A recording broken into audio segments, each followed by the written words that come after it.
हाल ही में एक अफवाह उड़ी थी कि गौमूत्र में स्वर्ण भस्म मिल रहा है। अब गौमूत्र में कितना स्वर्ण भस्म मिल रहा है ये तो पता नहीं, लेकिन गौमूत्र बनाने वाली कंपनियों को कुबेर का खजाना उनके हाथ लग गया, समझ लीजिए। ये मामला इतना ज्यादा तूल पकड़ चुका है कि दूध से, जी हाँ, दूध से 3 गुना ज्यादा दामों पर कई राज्यों में गौमूत्र बिक रहा है। दुकान पर 1 लीटर गौमूत्र की कीमत 130 रुपए। गौमूत्र की तुलना में अगर दूध का दाम देखें तो 40 से 50 रुपए लीटर तक गाय का दूध मिलता है। जहां गौशाला में कई लोग सुबह सुबह ताजा दूध लेने पहुंचते हैं, तो कई लोग सुबह सुबह ताजा मूत्र पीने के लिए ग्लास लेकर पहुंच जाते हैं। लेकिन इसमें भी देसी विदेशी का फर्क किया जा रहा है। बताया जाता है कि केवल देसी गाय का मूत्र ही बिकता है। विदेशी और जर्सी गायों की ब्रीड के मूत्र को बीमारी बताया जा रहा है। बताइए, लोग गौमूत्र पी ही नहीं रहे बल्कि खाने में भी इसका इस्तेमाल कर रहे हैं। पानी की जगह कुछ लोग खाना पकाने में गौमूत्र का प्रयोग कर रहे हैं।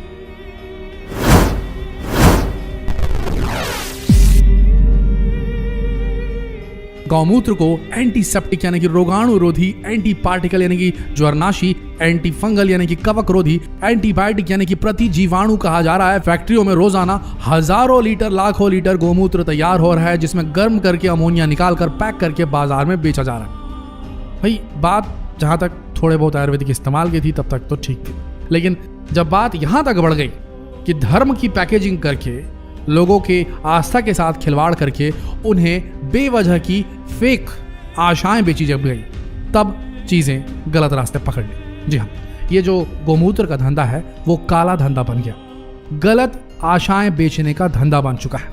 कोरोना भगाना है तो गौमूत्र पी लीजिए, अगर आपको सर दर्द हो रहा है तो गौमूत्र पी लीजिए, यानी कि अगर आपको किसी भी तरह का शारीरिक कष्ट हो रहा है तो भैया कुछ महानुभाव आपको कहेंगे कि भैया गौमूत्र पी लीजिए, एक औषधि और रामबाण, सारी चीजें कहानी खत्म। भाई, आपको बता दें, गौमूत्र कोई बहुत ज्यादा चमत्कारी औषधि नहीं है। ये बात सत्य है, इसके कुछ गुण पाए गए हैं और इनसे फायदा होता है। लेकिन आपको बता दें कि गौ के मूत्र में, जितने भी स्तनधारी जानवरों के मूत्र में जो होता है वही होता है। इसमें वही तत्व पाए जाते हैं जो एक स्तनधारी जानवर में पाए जाते हैं। आपको बता दें कि कई एक्सपर्ट्स कहते हैं कि गाय का मूत्र इंसान के मूत्र से बिल्कुल भी अलग नहीं होता। जिस तरीके से इंसान के मूत्र में सोडियम, फास्फोरस, क्रिएटिनिन पाया जाता है, ठीक उसी तरीके से गाय के मूत्र में भी ये सारी चीजें पाई जाती हैं। अब आप सोच कर देखिए कि जब गाय के मूत्र और इंसान के मूत्र में कोई फर्क नहीं है, तो इस हिसाब से तो अगर आप इंसान का मूत्र भी पिएंगे तो शायद कैंसर जैसी बीमारी ठीक हो सकती है कि नहीं। इस बात से आप समझ लीजिए कि गाय के मूत्र जिस तरीके से आज बेचा जा रहा है वो और कुछ नहीं बल्कि पैसा कमाने का जरिया है। लेकिन आप कैसे भूल सकते हैं कि आप भारत में रहते हैं, जहां पर विज्ञान से ज्यादा आशा, आस्था को सर्वश्रेष्ठ माना जाता है। लेकिन अब क्या कहें, भारत में कुछ आस्था के ठेकेदारों ने एक पेशाब को चमत्कारिक औषधि बना दिया है। हैरानी की बात है, आज के समय में गाय से निकलने वाला दूध उतना महंगा नहीं है जितना बोतलों में बंद गौमूत्र बेचा जा रहा है। यह बात सत्य है कि गौ माता है, लेकिन गाय से निकलने वाली हर चीज फायदेमंद नहीं हो सकती। कई लोग मानते हैं और ऐसा प्रचारित करते हैं कि गौमूत्र एक चमत्कारिक औषधि है जिससे कोई भी रोग ठीक किया जा सकता है। लेकिन आपको बता दें कि वैज्ञानिक रूप से ऐसे कोई भी तथ्य सामने नहीं आए। आपको बता दें कि गौमूत्र में 95% पानी होता है, इसके अलावा 2.5% यूरिया होता है और करीब 2.5% इसमें एंजाइम्स पाए जाते हैं। इसके अलावा इसमें 24 प्रकार का नमक होता है और कुछ हार्मोन्स भी होते हैं। साइंटिफिक रूप से साबित हो चुका है कि गौमूत्र जैविक खाद बनाने के लिए सबसे बेहतरीन चीज है। लेकिन कोई अगर ये कहे कि इसे पीने से दुनिया जहान के रोग ठीक हो सकते हैं, तो आपको बता दें इसका कोई भी वैज्ञानिक प्रमाण आज तक नहीं मिला है। कई लोग ये मानते हैं कि गौमूत्र से कैंसर जैसे रोग का भी इलाज होता है। बता दें कि ये सारी बातें दकियानूसी हैं और ये बात हम नहीं कहते बल्कि वेंकट रमन राधाकृष्णन जो एक्सपर्ट हैं वो कहते हैं। और ये कैंसर इंस्टीट्यूट ऑफ चेन्नई में एसोसिएट प्रोफेसर है of medical and paediatric department में काम करते हैं।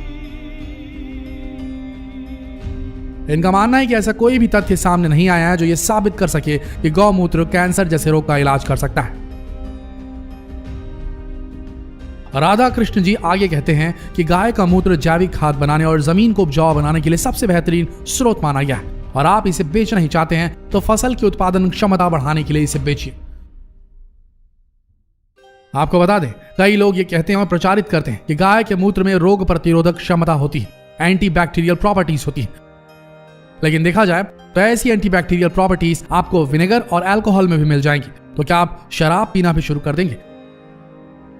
अगर फिर भी आप गौमूत्र पीना चाहते हैं तो पीजिए, लेकिन जिस तरीके से कुछ लोग इसे बिना शुद्धि किए पीते हैं वो उनके शरीर के लिए हानिकारक भी हो सकता है। कुछ लोग बिना सोचे समझे कच्चा गौमूत्र ले रहे हैं जो उनके शरीर के लिए हानिकारक हो सकता है। कच्चे गौमूत्र में गाय के शरीर से निकला विष भी मिला होता है और अगर आप इसे ऐसे ही लेंगे तो ये समझ लीजिए कि आप बहुत ज्यादा बीमार भी हो सकते हैं। हालांकि कुछ लोग इसे डिस्टिल करके बाजार में बेच रहे हैं, जिससे गाय के मूत्र में पाया जाने वाला विष पूरी तरीके से समाप्त कर दिया जाता है।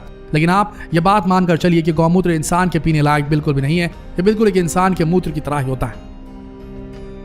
सोचने वाली बात है दोस्तों कि गाय दूध रोज दे न दे, लेकिन पेशाब रोज करती है। लेकिन इसके बाद भी आज के वक्त दूध से ज्यादा महंगा गाय का पेशाब बिक रहा है, और वो भी बाकायदा बोतलों में बंद करके और कंपनी का सील लगाकर। सोच कर देखिए कि कहीं आस्था के नाम पर आपको बेवकूफ तो नहीं बनाया जा रहा।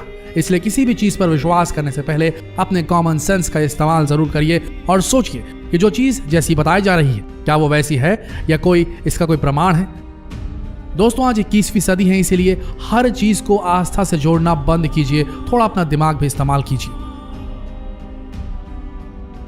देखिए दोस्तों, इस बात में कोई दो मत नहीं कि प्रकृति में पाई जाने वाली हर चीज में कुछ न कुछ औषधि होता ही है, और गौ माता में तो बहुत सारी चीजें ऐसी होती ही हैं। मूत्र में भी कुछ औषधीय गुण पाए जाते हैं। लेकिन इसका मतलब ये नहीं कि आस्था के नाम पे आप लोगों को ठगना शुरू कर दें और कैंसर और बड़ी बड़ी लाइलाज बीमारियों का जो इलाज है वो गौमूत्र को आप साबित कर दें। ऐसा नहीं होना चाहिए। ये सीधा सीधा धोखा है, सीधा सीधा फरेब है। आप अपशिष्ट पदार्थ को जो शरीर से निकला हुआ है उसे आप किस तरीके से आप एक मेडिसिन के रूप में इस्तेमाल कर सकते हैं, वो भी एक दो बीमारियों के लिए नहीं, सारी बीमारियों के लिए आप इस्तेमाल करना शुरू कर देना। डायबिटीज हो, हार्ट डिसीज हो, कुछ भी हो, तो ये बिल्कुल भी सही नहीं है। ये मार्केटिंग स्ट्रैटेजी है। अपने दिमाग का सही इस्तेमाल कीजिए। जो असली आयुर्वेदाचार्य होगा वो कभी अपनी हर दवाई में गौमूत्र नहीं मिलाएगा। उसे पता होता है कि किस चीज में गौमूत्र काम आएगा और किस में नहीं काम आएगा। इस तरीके से रोजाना गौमूत्र पीना हमारे हिसाब से सही नहीं है, और आप भी इसे सर्च कर सकते हैं अपनी नॉलेज के लिए। बाकी आपकी मर्जी, जितना हो सके इस संदेश को फैलाएं ताकि आस्था का चोंगा पहन के कोई आपको बेवकूफ तो कम से कम ना बना ले। मिलते हैं अगले वीडियो में, तब तक के लिए जितना हो सके इस वीडियो को शेयर करें फेसबुक, व्हाट्सएप और यूट्यूब पर, ताकि लोग जागरूक हो सके। धन्यवाद।